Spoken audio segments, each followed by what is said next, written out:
ରହିଛି ମିଳିବାରେ ମିଳେ ନାହିଁ ଖୋଜିବାରେ ଯେଉଁ ଆନନ୍ଦ ରହିଛି ମିଳିବାରେ ମିଳେ ନାହିଁ ଖୋଜିବା ଲୋକକୁ ଆଶା ରଖିବାକୁ ଖୋଜିବା ଲୋକକୁ ଆଶା ରଖିବାକୁ ଅଛନ୍ତି ଖୋଜିବାରେ ଯେଉଁ ଆନନ୍ଦ ରହିଛି ମିଳିବାରେ ମିଳେ ନାହିଁ ମିଳିବାରେ ମିଳେ ନାହିଁ ମାଙ୍କୁ ପୂଜୁଛୁ ଆନନ୍ଦେ ଖୋଜୁଛୁ ଅନ୍ତରେ ଖୋଜୁଛୁ ବାହାରେ ଖୋଜୁଛୁ ମନରେ ଖୋଜୁଛୁ ବୁଦ୍ଧିରେ ଖୋଜୁଛୁ ଜ୍ଞାନରେ ଖୋଜୁଛୁ କର୍ମରେ ଖୋଜୁଛୁ ପାଇନାହୁ ହେଲେ ଭରସା ରଖିଛୁ ପାଇନାହୁ ହେଲେ ଭରସା ରଖିଛୁ ଅବଶ୍ୟ ପାଇବା ପାଇଗଲେ ଥରେ ଆନନ୍ଦ ଜୁଆରେ ଭାସୁଥିବା ସଦା ତହିଁ ଖୋଜିବାରେ ଯେଉଁ ଆନନ୍ଦ ରହିଛି ମିଳିବାରେ ମିଳେ ନାହିଁ ମିଳିବାରେ ମିଳେ ନାହିଁ ଆନନ୍ଦ ଖୋଜିବା ଆନନ୍ଦ ନିଆରା ଆନନ୍ଦ ପାଇବା ଆନନ୍ଦ ପସରା ନିରାଶ ନ ହୋଇ ଖୋଜିବାର ପାଇଁ ଆନନ୍ଦେ ଆନନ୍ଦେ ବାଟ ଚାଲୁଥାଏ ଏ ଜନମ ଅନେକ ଜନମ ଏ ଜନମ ଅନେକ ଜନମ ଖୋଜିବା ଆନନ୍ଦେ ଥାଇ ପାଇଗଲେ ଥରେ ଆନନ୍ଦ ଜୁଆରେ ଭାସୁଥିବା ସଦା ତହିଁ ଖୋଜିବାରେ ଯେଉଁ ଆନନ୍ଦ ରହିଛି ମିଳିବାରେ ମିଳେ ନାହିଁ ଖୋଜିବା ଲୋକକୁ ଆଶା ରଖିବାକୁ ଖୋଜିବା ଲୋକକୁ ଆଶା ରଖିବାକୁ ଅଛନ୍ତି କି କେହି କାହିଁ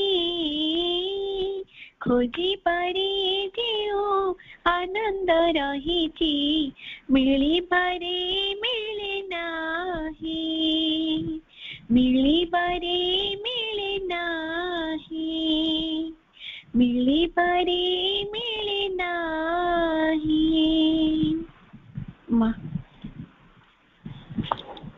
ଧନ୍ୟବାଦ ସୁନ୍ଦର ନିବେଦନ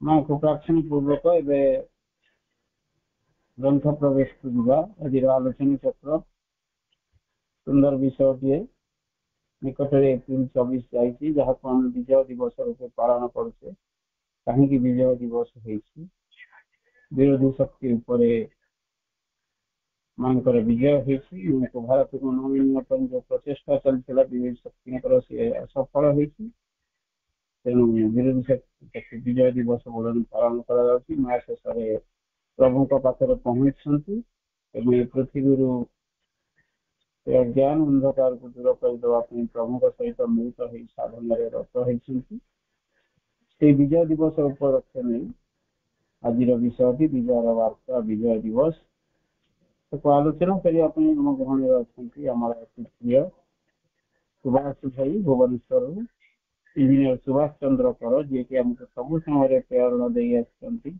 ସବୁ ସମୟରେ ଆମକୁ ସହଯୋଗ କରି ଆସିଛନ୍ତି ଆଜି ଭାଇଙ୍କ କଣ୍ଠରେ ଶୁଣିବୁ ପ୍ରଭୁଙ୍କର ମନେକର ସେଇ ବାର୍ତ୍ତା ଆଜି କଣ ବିଜୟ ଦିବସ ଉପରେ ଆଲୋଚନା କରୁଛନ୍ତି ଭାଇଙ୍କୁ ନିବେଦନ କରିବା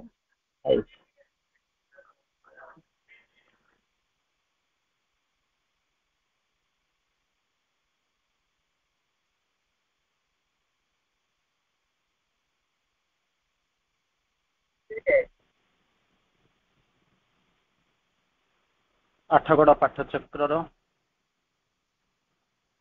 समस्त दिव्य कृपा अविश्व अपाभाई माने तथा ओडिशार कोण अनुकोण उपस्थित थिबा तथा परवर्ती अवस्था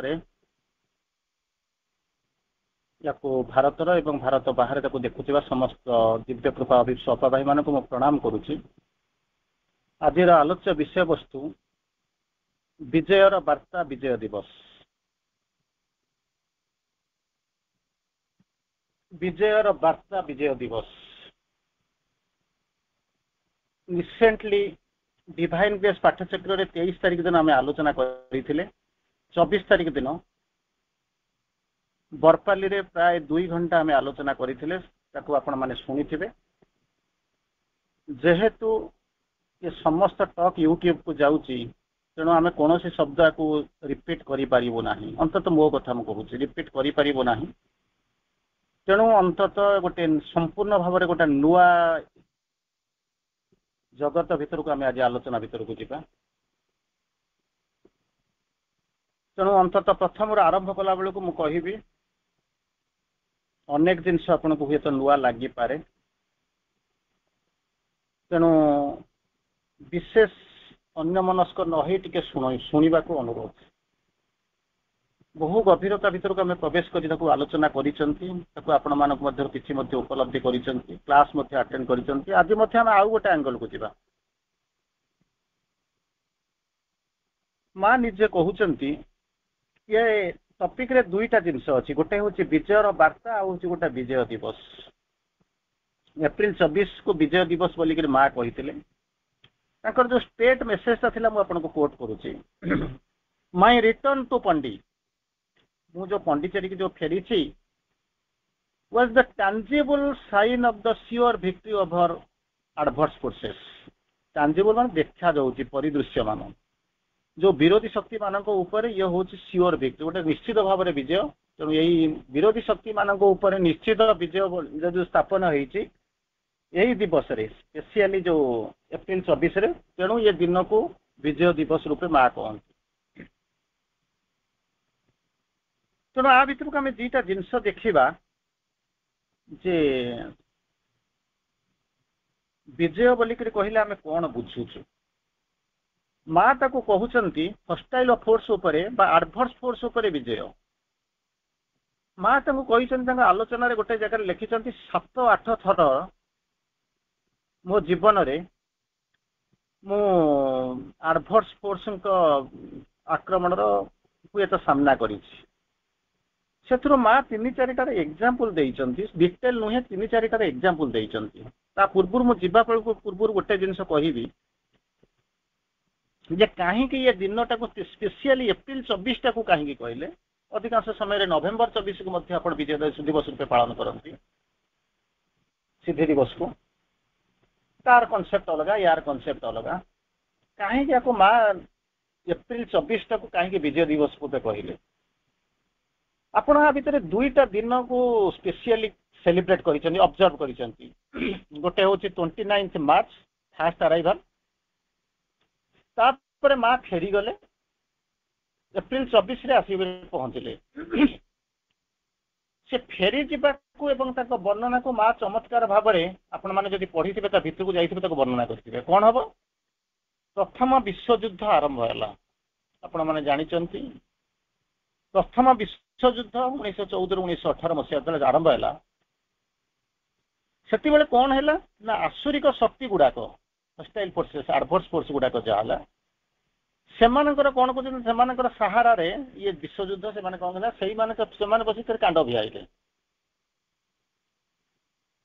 से बेले फ्रेंच गवर्नमेंट फ्रांस रो जो सरकार थिले से डिक्लेयर कर अनाउंस कले जो फ्रांस रो नागरिक माने बाहर अछंती से माने देश को फेरी आसंतु मन रखि थांतु एठू आरंभ है कहानीटा एठू आरंभ हो विश्वयुद्ध आरंभ हो जाउचंती आसुरिक शक्ति माने बसी कन्स्पिरेसी करूचंती सेतिक बेले कोन करूचंती सिटीजन नागरिक मान को फ्रांस रो गवर्नमेंट अनाउंस करूची तुमे निज देश को फेरी आस जहाँ को कि परवर्ती समय आमको बुझा जाऊँगी conspiracy by hostile forces to separate mother from Sri Aurobindo मां को श्री अरविंद ठारू अलगा करने ये हूँ विरोधी शक्ति मानकर गोटे हूँ एक उद्यम कन्स्पिरासी जहाँ हो मां को फेरी जावाक पड़ा फेरी जावाक पड़ा तार परवर्ती अवस्था माँ कौन कले ना फाइनाल अराइवल जोटा कि एप्रिल 24 जोटा विजय दिवस पालन कर माँ फेरिले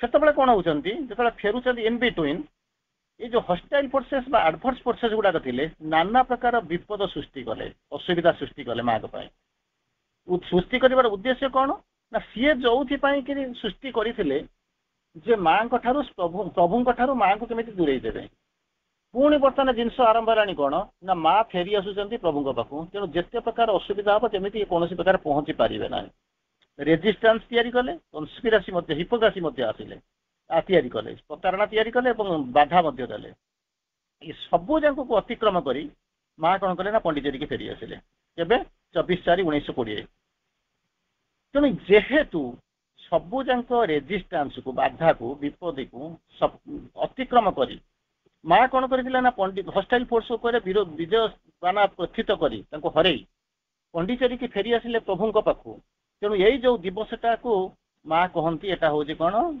victory over hostile forces victory over hostile forces तार आउ टिके जदि आपण भीतर बस पृथ्वीर जो आध्यात्म इतिहास अच्छी यही जो दिनटा को लिखा जाए डे ऑफ विक्ट्री विजय दिवस रूप पालन करा जाए ताको माँ पालन करती जोटा कि आश्रम रे गोटे दर्शन दिन रूपे कौन हो सेलिब्रेटेड इयर ताको आम पालन करती ऑब्जर्व करती आउ टिके आगु जाऊँगी आउ टिके आगु जाऊँगी माँ कहते 7-8टा इन्स्टान्स अच्छी घटनाक्रम अच्छी कौन होती instances of protection in my life माँ कहते मो जीवन में 7-8टा एमतीका विपद आसी जोटा कि मुझे कौन कर जहाँ को कहते इन्स्टान्सेस ऑफ प्रोटेक्शन सुरक्षा मुझे पाई 7-8टा इन्स्टान्स तार माँ मुझे रखी डिटेल जी ना केवल 4टा इन्स्टान्स आपको 4टा इन्स्टान्स कहि प्रथम हूँ कौन boat experience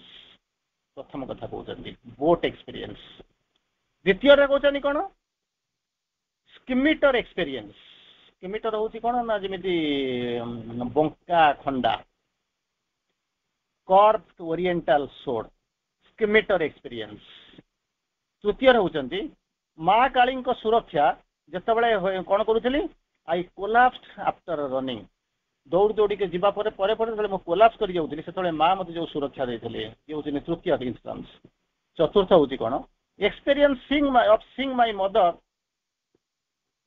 in my eyes of fatigue of A tiger तेणु कौन कहते चतुर्थ एक्सपीरियंस हूँ कौन सींग माय मो माँ को देखिली जिते कौन होता ना बाघर आखि सामने जो मो माँ पड़ जाते से जो चतुर्थ एक्सपीरियंस आउ थे कहूँ आपको माँ कहते 7-8टा इन्स्टान्सेस आसी प्रोटेक्शन मो जीवन में से 4टार इन्स्टान्स माँ कहते प्रथम हूँ कौन ना बोट एक्सपीरियंस द्वितीय कहते बक्रा खंडा कर्व्ड ओरिएंटल सोड जहाँ को कहते स्किमिटर एक्सपीरियंस तृतीय कहते दौड़ी दौड़ी जो मुझे कोलाप्स कर जाऊँगी माँ काली सुरक्षा बलय चतुर्थ करा मुझे देखुली एक्सपीरियंसिंग मो माँ कौन करते ना बाघर आखिरे सामने धरा पड़ जाते यही एक्सपीरियंस 4टा मो जीवन में आसीला कि कहते माँ कहते टोटाल 7-8 मो जीवन में आसी जहा हो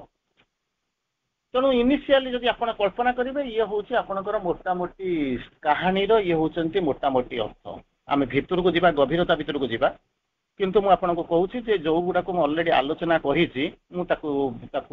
रिपीट करने को चाहूना जदि गोटा 2-4टा सेंटेंस तो रिपीट हो जाए असंभव नुह किंतु रिपीट करने को चाहूनी कारण एगुड़ाक यूट्यूब को जीव तेणु जे यूट्यूब को रेगुलाली शुणुव से कहूँ जब रिपीटेडली मुझे शुणुची कहीं आसवा ये आपंकर गोटे जिनस आसिक पहुँचला 2टा शब्द आप भितर देखिले प्रथम शब्दटा कौन देखिले ना हस्टाइल फोर्सेस सेकेंड हूँ कौन ना विक्ट्री विक्ट्री तेना देखो श्री अरविंद केमी वर्णना करुँच यार 2टा डेफिनेशन तार 2टा डेफिनेशन देखिए दवाक चाहूँगी किसी व्यस्त हवा दरकार नहीं खबर शुणु कहना शुणिक सब बुझीजे ये करदे मुझे आपको स्टेट कहीदे था माँ आसिक पहुँचले ଆସିକରି ତାପରେ ଶ୍ରୀ ଅରବିନ୍ଦଙ୍କ ସହିତ ଦର୍ଶନ କଲେ, ଦର୍ଶନ କରିସାରିଲା ପରେ କ୍ଲିନ୍ ସ୍ଲେଟ୍ ହେଇଗଲେ। କ୍ଲିନ୍ ସ୍ଲେଟ୍ ହେଇଗଲା ପରେ ତାର ପରବର୍ତ୍ତୀ ଦିନ ଯୋଉଟା ଦେଖିଲେ, ଯୋଉଟା ମେସେଜ ପଡିଛି, ଶହ ଶହ ଲୋକ ଯଦି ଅଜ୍ଞାନ ଅନ୍ଧକାରରେ ପଡିଥିବେ କିଛି ଯାଏସ ନାହିଁ, ସିଏ ମେସେଜଟା ଶୁଣିବେ। ରାଧାଙ୍କ ପ୍ରାର୍ଥନା ମଧ୍ୟ ଆପଣ ଶୁଣିଥିବେ। ତାପରେ ସେ ସବୁ ଦର୍ଶନ କରିସାରିଲା ପରେ ସେ ମା ଫେରିଗଲେ ଏବଂ ତାର ପରବର୍ତ୍ତୀ ଅବସ୍ଥାରେ ପୁନର୍ବାର ଏପ୍ରିଲ 24ରେ ଆସିକରି ପହଞ୍ଚିଲେ। ଏଇ ହଉଛି କାହାଣୀ। ପୃଥିବୀରେ ଯିଏ ଯଦି ୟାକୁ ଯାହାକୁ ଦେବେ ସେ କେବଳ ଏତିକି କହିବ, ଆଉ ତାକୁ ଅଧିକ କିଛି କରିପାରିବ ନାହିଁ। ସେତିକି ହଉଛି ତା ପାଖରେ ଷ୍ଟୋରି। କିନ୍ତୁ ଆମେ ଗଭୀରତା ଭିତରକୁ ଯିବା, କଣ ମା କହିବାକୁ ଚାହୁଁଛନ୍ତି, ସେ ତାର କାହିଁକି କହିଲାକୁ ବିଜୟ ବାର୍ତ୍ତା ବିଜୟ ଦିବସ ବୋଲି ଆପଣ ରଖିଛନ୍ତି, ମୁଁ ରଖିନି, ଆପଣମାନେ ରଖିଛନ୍ତି। ତେଣୁ ଯୋଉ ହଷ୍ଟାଇଲ ଫୋର୍ସେସ୍ କହୁଛନ୍ତି, ତାର ଶ୍ରୀ ଅରବିନ୍ଦ ଦୁଇଟାର ଡେଫିନେସନ ଦଉଛନ୍ତି। ପ୍ରଥମେ କଣ କହିଲେ, ଦ ସଜେସନ ଅଫ ଆବସଲ୍ୟୁଟ ସିକ୍ରେସି। ସଜେସନ ଭଲ କରି ବୁଝନ୍ତୁ, ଏହାକୁ ପ୍ରତି ମୁହୂର୍ତ୍ତରେ ଜୀବନରେ ଆପଣ କୌଣସି ନା କୌଣସି ଜାଗାରେ ଯାଇକି ଦେଖୁଛନ୍ତି। ଆବସଲ୍ୟୁଟ ସିକ୍ରେସି, କେହି ନଥିବେ, ଚାଲ ଏକୁଟିଆ ମୁଁ ତୁମକୁ ମନ୍ତ୍ର ଦେବି, ତମ କାନରେ ମନ୍ତ୍ର ଦେବି, କେହି ନଥିବେ, କାହାକୁ କହିବନି। ଆବସଲ୍ୟୁଟ ସିକ୍ରେସିର ଯୋଉ ସଜେସନଟା is often the trick of the astral powers. ଏଇ ହଉଛି ତାଙ୍କର ଗୁଣ। ଆଷ୍ଟ୍ରାଲ ପାୱାର ମାନଙ୍କର କ୍ୱାଲିଟି ହଉଛି ଏଇଆ। କଣ କରିବେ, to prevent the seeking of for enlightenment and success. ଆପଣ ଯୋଉ ଜ୍ୟୋତିର୍ମୟତାକୁ ପାଇବାକୁ ଚାହୁଁଛନ୍ତି, ସଫଳତା ପାଇବାକୁ ଚାହୁଁଛନ୍ତି ଆଧ୍ୟାତ୍ମିକ ଜୀବନରେ, ସେଥିରୁ ଆପଣଙ୍କୁ ପଥଭ୍ରଷ୍ଟ କରିବା ପାଇଁ ହଷ୍ଟାଇଲ ଫୋର୍ସେସ୍ ମାନେ, ଆଷ୍ଟ୍ରାଲ ଫୋର୍ସେସ୍ ବୋଲି ଶ୍ରୀ ଅରବିନ୍ଦ ଲେଖୁଛନ୍ତି, ସେମାନେ କଣ କରନ୍ତି, ଆପଣଙ୍କୁ କହନ୍ତି ସଜେସନ ଅଫ ଆବସଲ୍ୟୁଟ ସିକ୍ରେସି। କାହାକୁ କହିବ ନାହିଁ, ଏକୁଟିଆ ଦେଖା କରିବ, ମୁଁ ଯୋଉଠି କହିବି ସେଇଠିକି ଆସିବ, କାହା ସବୁ ସାଙ୍ଗରେ ନେଇ ଆସିବନି। ଇଏ ସବୁ ହଉଛି କଣ ନା ତାଙ୍କର ଖେଳ, ତାଙ୍କର ଖେଳ। ଇଏ ହଉଛି ସ୍ପିରିଚୁଆଲ, ହଉଛି ପ୍ରଥମ ମେସେଜ। ସେକେଣ୍ଡ ମେସେଜ ମାକୁ ଦଉଛନ୍ତି, ଶ୍ରୀ ଅରବିନ୍ଦ ଦଉଛନ୍ତି, ଇଭିନ୍ ଦ ଅନଇଗୋଇଷ୍ଟିକ ଭର୍ଚ୍ୟୁ ଅର ଡିଭାଇନ ଗୁଡ। ଆପଣ କହିବେ ହଷ୍ଟାଇଲ ଫୋର୍ସଟା କୋଉଠୁ ଆସିଲା, ଆଡଭର୍ସ ଫୋର୍ସ ଗୁଡା କୋଉଠୁ ଆସୁଛନ୍ତି? ଆପଣ ମାନେ ଜାଣିଛନ୍ତି, ପ୍ରଥମେ ଯଦି ଭଗବାନ ତିଆରି କରିଥିଲେ, ପଠେଇଥିଲେ, ଆଲୋକଟା ଅନ୍ଧାର ହେଇଗଲା, ସତ୍ୟଟା ମିଥ୍ୟା ହେଇଗଲା, ଅମରତ୍ୱଟା ମୃତ୍ୟୁରେ ପରିଣତ ହେଇଗଲା, ଅତି ଚେତନାଟା ନିଶ୍ଚେତନାରେ ପରିଣତ ହେଇଗଲା, ଏସବୁ ଜିନିଷ, ଆନନ୍ଦଟା ନିରାନନ୍ଦରେ ପରିଣତ ହେଇଗଲା। ତେଣୁ ଶ୍ରୀ ଅରବିନ୍ଦ ତାକୁ ଟିକେ ଆଉ ଟିକେ ଅଲଗା ପ୍ରକାର ବୁଝଉଛନ୍ତି। କଣ କହିଲେ, ଇଭିନ୍ ଆନ୍ ଅନଇଗୋଇଷ୍ଟିକ ଭର୍ଚ୍ୟୁ। ଭର୍ଚ୍ୟୁ ହଉଛି ଦିବ୍ୟ ଗୁଣ, ଭଲ ଗୁଣ, ଯୋଉଥିରେ କି ଇଗୋ ନଥିବ। Unegoistic virtue. Second, divine good and love. ଦିବ୍ୟ ପ୍ରେମ ଏବଂ ଦିବ୍ୟ ଗୁଡ ଗୁଡାକ, ଭଲ ଗୁଣ ଗୁଡାକ। Entering the world awakens the hostile reaction. ଯେତେବେଳେ ସେମାନେ ପୃଥିବୀ ଭିତରକୁ ପଶି ଆସନ୍ତି, ଯଦି ହଷ୍ଟାଇଲ ରିଆକ୍ସନ ହୁଏ, ସେମାନେ ହଷ୍ଟାଇଲ ଫୋର୍ସ ଗୁଡାକ ସେମାନେ ପୃଥିବୀ ଭିତରକୁ ତାଙ୍କୁ ରକ୍ଷା, ମାନେ କଣ ହଉଛି, ଭଲ ଜିନିଷକୁ ଆଲାଉ କରନ୍ତି ନା ଭିତରକୁ ପ୍ରବେଶ କରିବା ପାଇଁ। ତେଣୁ ସେମାନେ କଣ କରନ୍ତି, ତାକୁ ବାଧା ଦିଅନ୍ତି, ବିରୋଧ କରନ୍ତି, ସଂଘର୍ଷ କରନ୍ତି, ତାକୁ ଚାହାନ୍ତି ସେ ଘୋଡେଇ ଦେଇକି ପୂଜା କରିଦିଅନ୍ତି। ତେଣୁ ଏ ଫୋର୍ସେସ୍ ଗୁଡାକ ଏଇଠି ଅଛନ୍ତି, ଯୋଉଠି ଚାରିପଟରେ ଘେରିକି ରହିଛନ୍ତି, ଭଲ ଜିନିଷକୁ ସେ କେବେ ଛାଡିବେ ନାହିଁ। ତେଣୁ ତାର ଉଦ୍ଦେଶ୍ୟ ହଉଛି ଆମେ ରହିବୁ ଏଇଠି, ଆମେ ଏଠି ଶାସନ କରିବୁ। ଇଏ ହଉଛି ହଷ୍ଟାଇଲ ଫୋର୍ସଙ୍କର କାମ। ସେକେଣ୍ଡ ଯୋଉଟା ଡେଫିନେସନ ହଉଛି, କଣ ହଉଛି ନା, ଯୋଉଟାକୁ ମୁଁ ଆପଣଙ୍କୁ କହୁଥିଲି, ସେ ହଉଛି ଏଇଭଳିଆ ଜିନିଷ ନା, କଣ ନା, ଭିକ୍ଟ୍ରି ବୋଲି କହିଲେ କଣ ହବ? Victory, at the end of the tunnel there is a victory, end of the fight there is victory. ଯୁଦ୍ଧ ଶେଷରେ କଣ ହଉଛି ନା, ବିଜୟ ଅଛି। ଶ୍ରୀ ଅରବିନ୍ଦ ବିଜୟଟାକୁ କେମିତି କଣ ବୁଝାନ୍ତି? ଆମେ ତ ବିଜୟକୁ ଆମେ ତ ବିଭିନ୍ନ ଆମ ଶବ୍ଦରେ ବୁଝୁ, ଶ୍ରୀ ଅରବିନ୍ଦ କେମିତି ବୁଝଉଛନ୍ତି, ମୁଁ ତାର କେବଳ ଦୁଇଟା ଲାଇନ କହୁଛି, ତାପରେ ମୁଁ ଆଲୋଚନା ଭିତରକୁ ଯିବି। କଣ କହୁଛନ୍ତି, each victory gained over oneself means new strength to gain more victories. ଆମେ ଯୁଦ୍ଧ କରୁ, ଆପଣ ବି ଯୁଦ୍ଧ କରନ୍ତି, ଦୁନିଆରେ ସମସ୍ତେ ଯୁଦ୍ଧ କରନ୍ତି। କାହା ସହିତ ଯୁଦ୍ଧ କରନ୍ତି? ବାହାର ଲୋକ ସହିତ ଯୁଦ୍ଧ କରନ୍ତି, ନିଜ ସହିତ କେବେ ଯୁଦ୍ଧ କରନ୍ତି ନାହିଁ। କାରଣ ତାଙ୍କୁ ଯୁଦ୍ଧ କରିବୁ, ତାଙ୍କୁ ଯେତେବେଳେ କଣ କହୁଛନ୍ତି, ସବସାଇଡ୍ କରିବୁ, ତାକୁ ଓଭରକମ୍ କରିବୁ, ତାଙ୍କ ଉପରେ ବିଜୟ ଲାଭ କରିବୁ, ଆମେ ଖୁସି ହବୁ। କିନ୍ତୁ ଶ୍ରୀ ଅରବିନ୍ଦ ଟିକେ ଓଲଟାକିରି କହୁଛନ୍ତି, ଅଲଗା ଜିନିଷ କହୁଛନ୍ତି, ଯୋଉଟା ଆପଣମାନଙ୍କ ପାଇଁ ପ୍ରଯୁଜ୍ୟ। କଣ କହୁଛନ୍ତି, ଇଚ୍ ଭିକ୍ଟ୍ରି, ପ୍ରତ୍ୟେକ ବିଜୟ, each victory gained over oneself, ନିଜ ଉପରେ ଯୋଉ ବିଜୟ ଲାଭ କରୁଛନ୍ତି, କାମ, କ୍ରୋଧ, ମୋହ, ହିଂସା, ଈର୍ଷା, ମାତ୍ସର୍ଯ୍ୟ, ମଦ, ଏଇ ସବୁ ଯାହା ଉପରେ ଯୋଉ ଯୋଉ ବିଜୟ ଲାଭ କରୁଛନ୍ତି, ଶ୍ରୀ ଅରବିନ୍ଦ ତାଙ୍କରି କଥା କହୁଛନ୍ତି। କଣ କହିଲେ, ବୁଝେଇକି ସମସ୍ତ ଭାବରେ କଣ କହିଲେ, each victory gained over oneself. ଆପଣଙ୍କ ଉପରେ ବିଜୟ ମୁଁ କହୁନାହିଁ, ମୁଁ ଆପଣଙ୍କ ଉପରେ ବିଜୟ ଲାଭ କରିବି କିମ୍ବା ଶତ୍ରୁ ଉପରେ ବା ମିତ୍ର ଉପରେ କିମ୍ବା ଭାଇ ଉପରେ ବିଜୟ ଲାଭ କରିବା କଥା କହୁନି। ନିଜ ଉପରେ ଯୋଉ ଭିକ୍ଟ୍ରିଟା ବିଜୟ ଲାଭ କରୁଛନ୍ତି, means a new strength to gain more victories. ଯଦି ମନ ଉପରେ ଆଜି ପ୍ରାଣ ଯଦି ବିଜୟ ଲାଭ କରିଦେଲେ, ତାପରେ ପ୍ରାଣ ପାଖକୁ ଯିବେ, ତାପରେ ଶରୀର ପାଖକୁ ଯିବେ। ତେଣୁ କଣ କରିବେ, ଗୋଟିଏ ଗୋଟିଏ ପାହାଚ ଆପଣଙ୍କୁ ସ୍ପୃହା ଯୋଗେଇବ, ପ୍ରେରଣା ଯୋଗେଇବ ଆଉ ଗୋଟିଏ ବିଜୟ ଲାଭ କରିବା ପାଇଁ। କିନ୍ତୁ ଆମେ କଣ କରୁଛୁ ନା, ବିଜୟ ଲାଭ କରୁଛୁ କଣ, କେସ୍ ନେଇକି କରିଦଉଛୁ, ଜିତିଗଲୁ, ତାପରେ ଆରାମରେ ଶୋଇଗଲୁ। କିନ୍ତୁ ଇଏ ଯୋଉ ଯୁଦ୍ଧ ଇଏ ଯୋଉ ଶେଷ ବିଜୟ ୟାର କୋଉଠି ଶେଷ ନାହିଁ। ତାର ପରବର୍ତ୍ତୀ ଅବସ୍ଥାରେ ଶ୍ରୀ ଅରବିନ୍ଦ କହୁଛନ୍ତି one can't have crown of spiritual victory। Shri Arvind ବିଭିନ୍ନ ପ୍ରକାର ବର୍ଣ୍ଣନା କରିଛନ୍ତି, କିନ୍ତୁ କଥା ହଉଛି ଆମେ ଯଦି ପଢୁଥିବା ପ୍ରକୃତରେ ଜାଣିଥିବା ଭିକ୍ଟ୍ରି ଶ୍ରୀ ଅରବିନ୍ଦ ବିଭିନ୍ନ ପ୍ରକାର କହୁଛନ୍ତି। ଏଠି ଗୋଟେ କହୁଛନ୍ତି ସ୍ପିରିଚୁଆଲ ଭିକ୍ଟ୍ରି ବୋଲି ଶ୍ରୀ ଅରବିନ୍ଦ ଲେଖୁଛନ୍ତି, ଅର୍ଡିନାରୀ ଭିକ୍ଟ୍ରି ନୁହଁ। one can't have a crown of spiritual victory।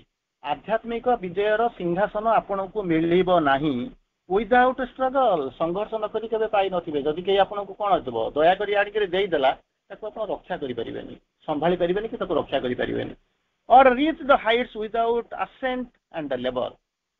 ଆପଣ ଯୋଉ ଶିଖରକୁ ଚଢୁଛନ୍ତି ସେତିକି ଆରୋହଣ ନ କଲେ କିମ୍ବା ପରିଶ୍ରମ ନ କରିକି ନ କଲେ କେବେ ଯାଇ ସେ ଶିଖରରେ ପହଞ୍ଚିବେ ନାହିଁ। ତେଣୁ ଜୀବନଟାରେ କଣ କରିବାକୁ ପଡିଥିବ, ଷ୍ଟ୍ରଗଲ କରିବାକୁ ପଡିବ, ବିଜୟ ଲାଭ କରିବାକୁ ପଡିବ ଏବଂ ସେଇଠି ଯାଇକି ପହଞ୍ଚିବ। ବୀରଭୋଗ୍ୟା ବସୁନ୍ଧରା ବୋଲିକରି ଯାହା କୁହନ୍ତି, ଶ୍ରୀ ଅରବିନ୍ଦ ତାକୁ ବୁଝାନ୍ତି earth is the heroic souls battlefield, earth is the chosen place for the mightiest souls.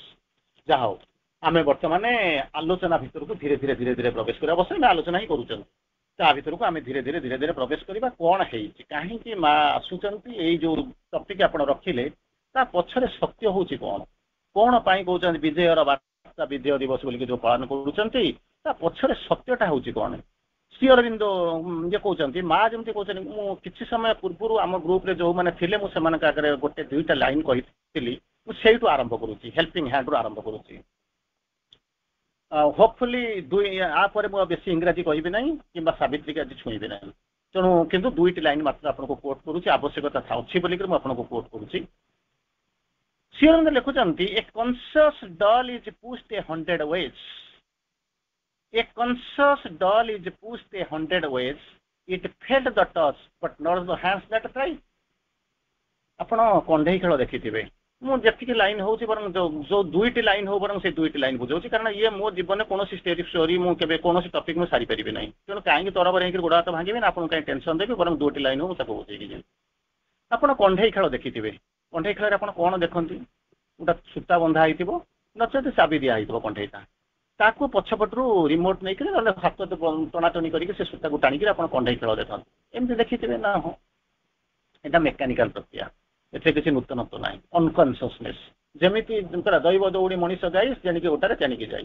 ତେଣୁ ଏଠି ଯେତେବେଳେ ଆପଣ କଣ କରୁଛନ୍ତି, ସେ ଯୋଉ ସୂତାରେ ଝୁଲେଉଛନ୍ତି ଏପଟ ସେପଟ କରୁଛନ୍ତି, ସେତିକି ବେଳେ ଆପଣ କଣ କରୁଛନ୍ତି ଜାଣୁଛନ୍ତି ପ୍ରକୃତରେ ତା ଭିତରେ ସତ୍ୟ କଣ। କିନ୍ତୁ ଶ୍ରୀ ଅରବିନ୍ଦ ତାଠାରୁ ଆମକୁ ଆଉ ଟିକେ ଆଗକୁ, ଆପଣ ମାନଙ୍କ ପାଇଁ ସ୍ପେସିଆଲି ଆଉ ଟିକେ ଆଗକୁ ଯାଇକି କଥା କହିଲେ। କଣ ଆମକୁ ଡଲ୍ ବୋଲିକରି କହିଲେ, ଡଲ୍ ମାନେ ହଉଛି କଣ୍ଢେଇ, ଆମେ ମାନେ କଣ୍ଢେଇ। କିନ୍ତୁ ଶ୍ରୀ ଅରବିନ୍ଦ ଆମକୁ କହୁଛନ୍ତି କନସିୟସ୍ ଡଲ୍। କନସିୟସ୍ ମାନେ ସଚେତନ, ଆପଣ ମାନଙ୍କ ପାଇଁ ଆମ ମାଇଣ୍ଡ କରିଦେଇଛି। ମୁଁ କହୁଛି ଯେ ଆପଣ ମାନଙ୍କୁ ଯୋଉ ଶବ୍ଦ ୟୁଜ କରୁଛି, ମାନେ ମତେ ଛାଡିକି ଆପଣ ମାନଙ୍କୁ ନୁହେଁ, ସମସ୍ତେ ଆମେ ଗୋଟିଏ ଡଙ୍ଗାରେ ଚାଲିଛନ୍ତି, ଗୋଟିଏ ଟ୍ରେନରେ ଚାଲିଛନ୍ତି। ହୁଏ ତ ଇଏ ଏସିରେ ବସିଛି, ଆଗରେ ବସିଛି S1 ରେ ଥିବ କି C1 ରେ ଥିବ, ନହେଲେ କିଏ ପଛରେ ବସିଛି, କିନ୍ତୁ ଗୋଟିଏ ଆମେ ସମସ୍ତେ ଯାଉଛୁ କୋ ଟ୍ରାଭେଲର୍ସ। ସେଥିରେ ବଡ କେହି ନାହାନ୍ତି କି ସାନ କେହି ନାହାନ୍ତି। ହେଇଛି କଣ, ଶ୍ରୀ ଅରବିନ୍ଦ କହୁଛନ୍ତି ଯୋଉ ଲୋକଙ୍କ କଥା କହୁଛନ୍ତି ସେମାନେ ହଉଛନ୍ତି କନସିୟସ୍ ଡୋଲ୍, ସେମାନେ ସଚେତନ ସତ୍ତା। ସେମାନେ କଣ କରନ୍ତି, ଇଏ ଯେ ପୁଷ୍ଟ 100 ways, ତାଙ୍କୁ ଆଗକୁ ପେଲାପେଲି କରିକି ନିଆହଉଛି, ଉର୍ଦ୍ଧ୍ୱକୁ ନିଆହଉଛି, 100 ପ୍ରକାର ତାଙ୍କୁ ପେଲି କରି ନିଆଯାଉଛି। ଆଚ୍ଛା, ଯୋଉମାନେ ଅଚେତନ ସେମାନେ କିଛି ବୁଝୁନାହାନ୍ତି, କୁଆଡେ ଯାଉନାହାନ୍ତି। କିନ୍ତୁ ଯୋଉମାନେ ଲିଟିଲ ବିଟ୍ କନସିୟସ୍, ସେମାନେ କଣ କରନ୍ତି, ଅନୁଭବ କରିପାରୁଛନ୍ତି କାହାର ବରଦ ହସ୍ତ ତାଙ୍କୁ ପେଲି ଆଗକୁ ନଉଛି, କିନ୍ତୁ ସେ କହିପାରିବେନି ଏ ହସ୍ତଟା କାହାର। ଯଦି ଆପଣ ମାନେ, ସେମାନେ ଯୋଉମାନେ ପୃଥିବୀ ବାହାରେ ଅଛନ୍ତି ସେମାନେ ଜାଣିପାରୁନାହାନ୍ତି, କିନ୍ତୁ ଆପଣ କିଛି ଜାଣିପାରୁଛନ୍ତି ଯେ ମତେ କାହାର ବରଦ ହସ୍ତ ପେଲି ବିଭିନ୍ନ ଆଙ୍ଗଲରୁ ବିଭିନ୍ନ ଡିରେକ୍ସନରେ ମତେ ନେଇକରି ଯାଉଛି। ଆପଣ ଅନୁଭବ କରୁଛନ୍ତି କିନ୍ତୁ ଭାବି ପାରୁନାହାନ୍ତି ସେ ହସ୍ତଟା ହଉଛି କାହାର। It felt the touch but not the hand that type. ଆଚ୍ଛା, ସେଇଠୁ ଶ୍ରୀ ଅରବିନ୍ଦ ମା ଆରମ୍ଭ କରୁଛନ୍ତି, ତାଙ୍କର ଏ ଯାତ୍ରା ଆରମ୍ଭ କରୁଛନ୍ତି। ପ୍ରଥମେ କଣ କହୁଛନ୍ତି, ମୋ ଯାତ୍ରା କାଳରୁ ମୁଁ ପ୍ରତ୍ୟେକ ବସ୍ତୁ ମଧ୍ୟରେ ଅଧିକରୁ ଅଧିକତର ଭାବେ ତୋ ଦିବ୍ୟ ହସ୍ତର ପରିଚାଳନା ଦେଖୁଛି। ବୁଝିପାରୁଛନ୍ତି ତ, କେବେ କଳ୍ପନା କରିପାରିଛନ୍ତି ତ? ବହୁତ ବିରାଟ ଟପିକ, ମାନେ କଣ୍ଟିନ୍ୟୁଅସଲି ଯଦି ଆପଣ ମାସେ ବି ଯଦି ବସିବେ ଏଇ ସମୟରେ, ଏ ଟପିକ ସରିବାର କିଛି ସମ୍ଭାବନା ନାହିଁ, କିଛି ସମ୍ଭାବନା ନାହିଁ। ଆମେ ଯେମିତି ଦେଖୁଥିଲେ ରାଧାଙ୍କ ପ୍ରାର୍ଥନାରେ ଯେମିତି ଜାଣୁଥିଲେ ଯାହା ବାଛିଦେବ ମୋ ପାଇଁ ଜୀବନ ବା ମରଣ, ସୁଖ ଦୁଃଖ ଭୋଗ ବେଦନା ଯାହା ଆସିବ ପାଇଁ, ଏବେ ଯୋଉମାନେ ସେ ଗ୍ରୁପରୁ ବର୍ତ୍ତମାନ 7ଟାରୁ 8ଟା କ୍ଲାସ ସାରିକି ଆ ଭିତରେ ଯୋଉମାନେ ଅଛନ୍ତି ସେମାନେ ଜାଣିଛନ୍ତି କଣ, ସେଠି ମାଙ୍କର ସମର୍ପଣ ହଉଥିଲା ପ୍ରଭୁଙ୍କ ପାଖରେ। ଶ୍ରୀ ଅରବିନ୍ଦ ତାକୁ କହନ୍ତି ଆବସଲ୍ୟୁଟ ସେଲ୍ଫ ସରେଣ୍ଡର।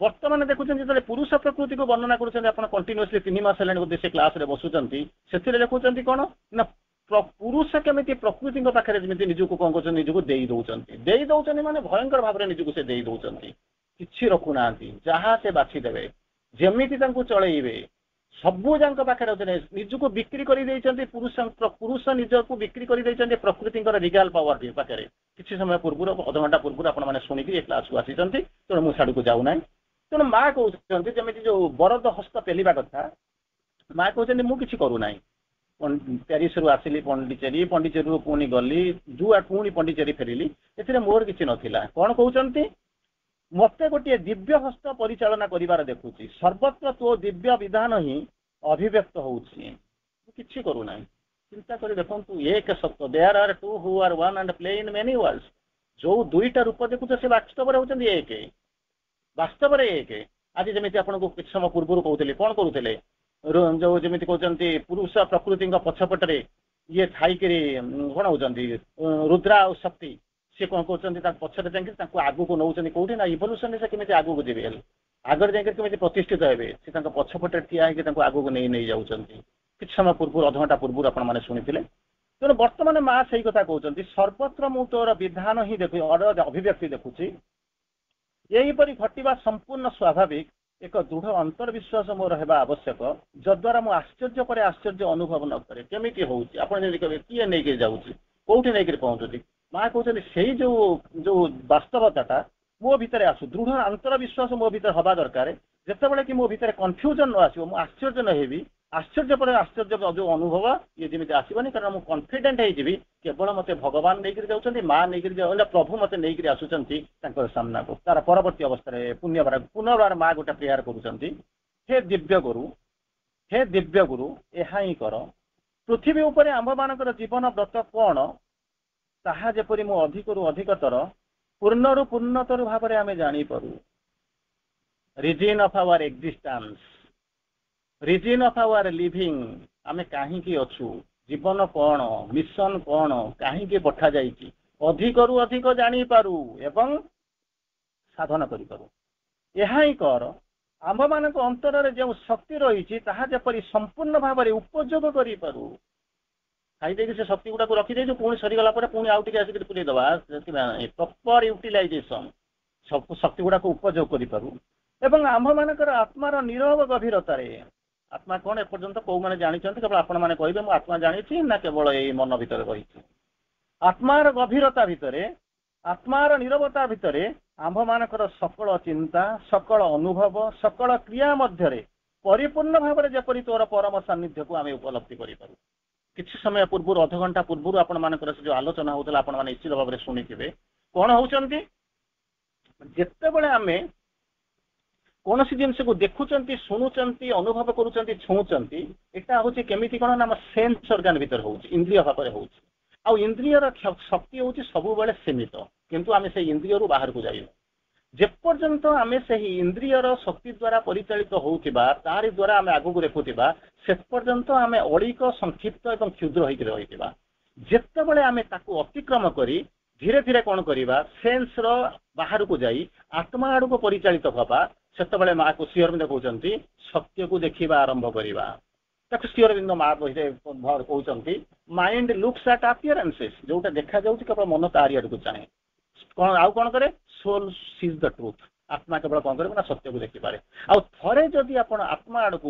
ସେନ୍ସରୁ ବାହାରି ଗଲେ ଆତ୍ମା ଆଡକୁ ଗଲେ ଭାବି ଦେଖନ୍ତୁ ଏଗୁଡାକ ଇଏ ଭାଷଣରେ କୌଣସି ଜିନିଷ ନଥାଏ ଜୀବନରେ ଯାଇ ପ୍ରୟୋଗ କରିବେ ଷ୍ଟ୍ରେଟ୍ ଜିନିଷ ଏଥିରେ ଆଉ କିଛି କୌଣସି ଜିନିଷ ନାହିଁ ତେଣୁ ୟାକୁ ଯିଏ ସବୁ କହୁ କିଛି ମୋର ନାହିଁ କାରଣ ପ୍ରଥମରେ ମୁଁ କହିଛି ଯିଏ ଯାହାକୁ ଏ ଟପିକ ଦେବେ ସେ ଦୁଇଟି ଲାଇନରେ ଆପଣଙ୍କୁ କହିଛି ଯେ ତା ବ୍ୟତୀତ ଅନ୍ୟ କୁଆଡକୁ ସେ ଯିବ ନାହିଁ ତେଣୁ ତଥାପି ମଧ୍ୟ ମୁଁ ଆପଣଙ୍କୁ ଏଇ କଥା କହୁଛି ସେନ୍ସ ଅର୍ଗାନରୁ ସେନ୍ସରୁ ଉପରକୁ ଯିବେ ଯାଇକିରି କୋଉଠି ପହଞ୍ଚିବେ ନା ଆତ୍ମା ଭିତରକୁ ଯିବେ ସତ୍ୟକୁ ଦେଖିବେ ଦେଖିଲେ ମଧ୍ୟ ଯଥେଷ୍ଟ ନୁହେଁ ତାପରେ କଣ କରିବେ ସତ୍ୟର ପରିଚୟ ପାଇବେ ଏବଂ ସତ୍ୟ ଭିତରେ ବାସ କଲେ ଆତ୍ମାଟା ଆପଣଙ୍କୁ ଟେକି ଟେକିକି ନେଇକିରି ଯିବ ଯୋଉଟାକୁ ପ୍ରଥମେ ଯେମିତି ଯେ ଫଟୋ ଇଏ ଯେମିତି କଣ ପଲ୍ ରିଚାର୍ଡଙ୍କ ପାଖରୁ ଯେତେବେଳେ ଦେଖି ଶୁଣି ସାରିଲା ପରେ ମା ଯୋଉ ସିମ୍ବଲ ପଠେଇଲେ ସିମ୍ବଲକୁ ଦେଖି ସାରିଲା ପରେ କନଫର୍ମ କଲା ପରେ ଇମିଡିଏଟଲି ଆମେ ଯିବା କାରଣ ପ୍ରଭୁଙ୍କର ଯାତ୍ରା ରାସ୍ତାରେ ଆସିକରି ପହଞ୍ଚିଲା ଯାହାକୁ କି ଆପଣ କହୁଛନ୍ତି କଣ ଏତେ ଗୁଡା ଶବ୍ଦକୁ କହନ୍ତେ ଆମେଜ୍ଡ ବାଇ ଦ ଜୟ ଦେ ହାଡ ୱେଟେଡ ଫର ଲଙ୍ଗ ଆପଣ କହିବେ ଏଇ କାହିଁକି ଆସି ମାର୍ଚ୍ଚ 29 କାହିଁକି ହେଲା, ତା ପୂର୍ବରୁ କାହିଁକି ହେଲା ନାହିଁ?